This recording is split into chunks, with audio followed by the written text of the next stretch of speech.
আসসালামু আলাইকুম। ফরিদপুর জেলার আলফাডাঙ্গা উপজেলার বিএনপির উপজেলা কমিটি গঠন হলো কিছুদিন আগে। এই কমিটি গঠন হওয়ার পরে সমালোচনার শেষ নাই এবং এই কমিটির বিরুদ্ধে মিছিল মিটিংও আসছে। এই কমিটিতে সাবেক আওয়ামী লীগ সরকারের কিছু নেতা স্থান পাইছে, এই নিয়ে হচ্ছে সমালোচনা।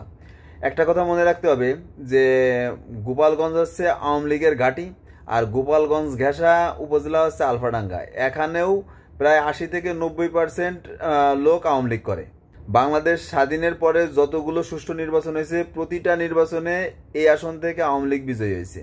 ৪ দলীয় জোট সরকারের সময় বিএনপির শাহ মোহাম্মদ আবু জাফর যখন এই আসনে বিএনপির হয়ে নির্বাচন করত, তখন কিন্তু মধুখালী এবং বোয়ালমারী এই দুই উপজেলায় উনি অনেক ভোটে এগিয়ে থাকতো, কিন্তু এই আলফাডাঙ্গায় এসে আওয়ামী লীগের এক সেটিয়ে ভোট এখানে নৌকোয় পড়তো এবং উনি হেরে যেত। আওয়ামী লীগের প্রার্থীর প্রতিদ্বন্দ্বিতা নির্বাচন করার মতো একমাত্র নেতা ছিল হলো শাহ মোহাম্মদ আবু জাফর। তখনকার সময় কাজী সিরাজুল ইসলাম ঘোষণা করেছিল যে শাহ মোহাম্মদ আবু জাফরকে যে কেন্দ্রে নীল ভোট করে দিতে পারবে, মানে একবারে শূন্য ভোট, তখন সেই কেন্দ্রে উনি কালার টিভি উপহার দেবে।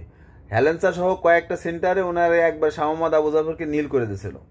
নীল করে দিলে পরে তারা কালার টিভি জিতছিল। তো তখনকার কালার টিভির অনেক মূল্য ছিল। আমাদের পাশের ইউনিয়ন থেকে উপজেলা কমিটিতে সহসভাপতি নির্বাচিত হয়েছে সাইফুল মেম্বার, উনি বর্তমানে ভারপ্রাপ্ত চেয়ারম্যান। উনাকে নিয়েও সমালোচনা।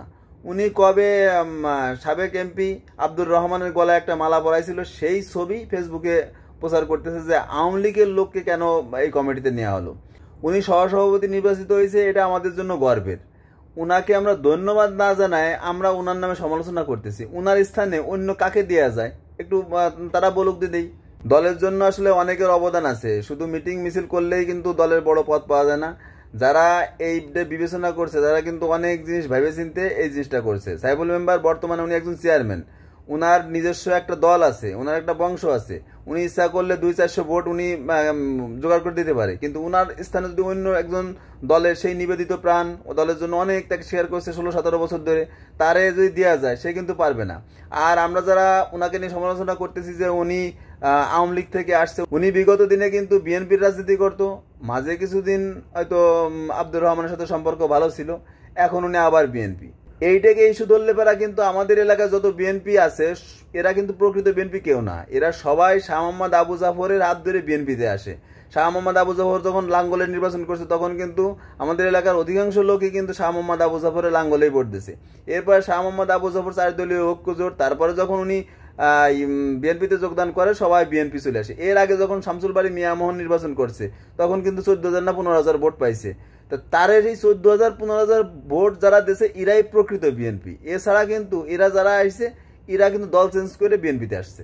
আমি মনে করি ওনারা নিয়ে সমালোচনা করার আসলে কিছুই নাই। আমাদের এলাকায় যতগুলো চেয়ারম্যান প্রার্থী আছে সবাই তো আওয়ামী লীগ।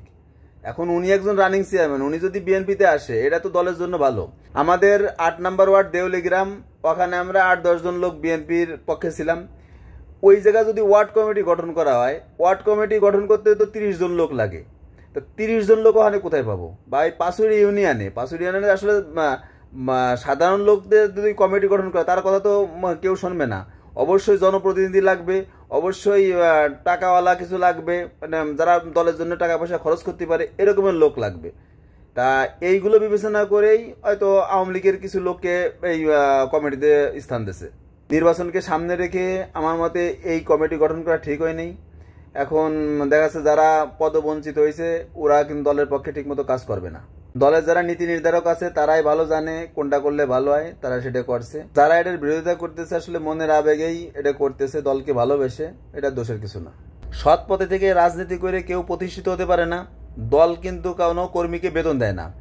এই কাবিখাট, টিআর, ওই রিলিফ, এইগুলো মানে জনগণের টাকা ওই ওদেরকে দেয় কিছু দল থেকে, এগুলো কিন্তু সম্পূর্ণ মানে জনগণের হক। সেই হকটা ওদেরকে দেয়, ওইটাই খায়, এটা কিন্তু সম্পূর্ণ হারাম। আমাদের ইউনিয়নের বারবার নির্বাচিত চেয়ারম্যান জালালউদ্দিন আহমেদ, উনি উপজেলায় একবার চেয়ারম্যান নির্বাচিত হয়েছিলেন।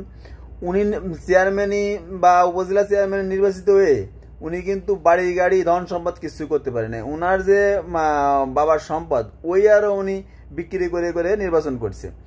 আর আমাদের এই যে রুঞ্জু ভাই, উনি যে ২বার নির্বাচনে ফেল করছে, তা উনিও কিন্তু অনেক টাকা নষ্ট করছে। আগামীতে উনি চেয়ারম্যান হবে এটা ধরে নেওয়া যায় ইনশাআল্লাহ।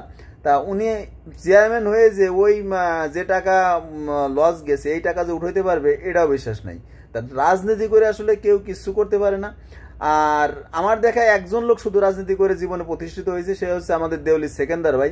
তা উনি ওনার বাবা আমাদের ওহাব মোল্লা কাকারে উনি মুক্তিযোদ্ধা সার্টিফিকেট বানাইছিল, সার্টিফিকেট বানাইয়ে ওনারা 3 ভাই সরকারি চাকরি পাইছে। এই একটা লোককে পাইছি যে রাজনীতি করে জীবনে প্রতিষ্ঠিত হয়েছে। এই ছাড়া রাজনীতি করে যে কেউ কিছু করতে পারছে এমন কোনো নজির নাই। আর আমি মনে করি যার যে কর্ম আছে সে সেই কর্ম করুক, আর চাকরি বাকরি করুক, যে যেটা করুক। হ্যাঁ, রাজনীতি এক দলকে সমর্থন করতে হবে, সেই দলকে সমর্থন করলাম, মনে মনে ভোট দিলাম, এটা আর কি। চাকরি বাকরি নাই, কাজ বাজ নাই, বেকার ঘুরে বেড়াচ্ছ। ইউরোপ আমেরিকা যাওয়ার এখন বর্তমানে সুযোগ আইছে, ইউরোপ আমেরিকা চলে যাও। ওখানে যদি না যেতে পারো মধ্যপ্রাচ্যের দেশ সৌদি, কুয়েত, কাতার এই সব দেশে চলে আসো। এইসব আইসে 2, 4, 5, 10 বছর থাকে টাকা পয়সা কামাই নিয়ে সুখী শান্তিতে বাকি জীবন কাটাও। ধন্যবাদ সবাইকে।